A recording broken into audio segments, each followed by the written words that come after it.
ભમરો ને ગીંગો એ બંને ભેગા થઈ ગયા. ભમરો ને ગીંગો.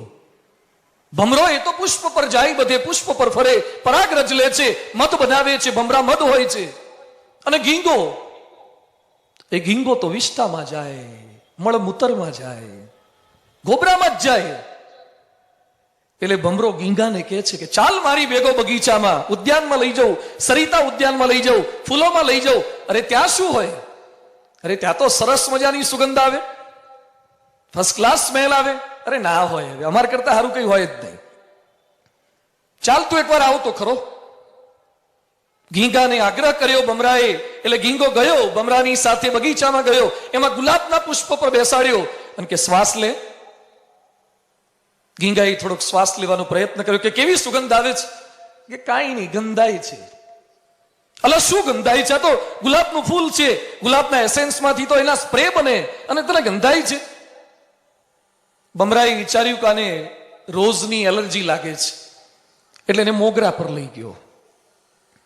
અને ઉનાળાની સિઝનમાં સરસ મોગરા થાય, મોગરા પર બેસાડ્યો. એક એવે સ્મેલ લે, કપાલભાતી કર, ભસ્ત્રિકા કર, અનુલોમ વિલોમ કર, ખેંચ તું શ્વાસ અંદર ખેંચ.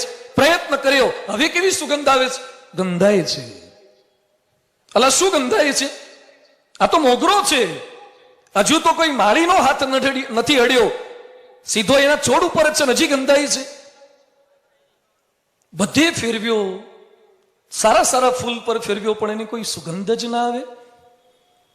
એટલે ભમરો પામી ગયો કે તકલીફ આમાં કંઈક છે, ડાઈમાં ખામી છે.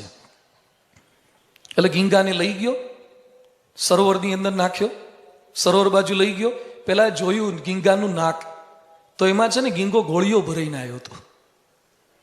ગીંગો મળની બે ગોળીઓ ભરીને નાકમાં નાખીને આવ્યો હતો. નહીં અત્તરના પૂંભડા પેલા નાખતા હતા એમ નાકમાં બે ગોળીઓ ભરીને આવ્યો હતો.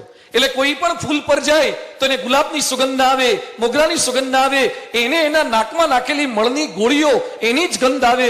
એટલે ભમરો કે આમાં તો સર્જરી કરવી પડશે. એટલે લઈ ગયો સરોવરમાં અને એવો ઝબકોડ્યો, નાકમાંથી પાણી નીકળી ગયું, કાનમાંથી, બધેથી, અને ગોળીઓ માત્ર નીકળી ગઈ. અને પછી ગુલાબ પર મૂક્યો અને કે હવે શ્વાસ લે. ઓહો, શું ગુલાબ છે!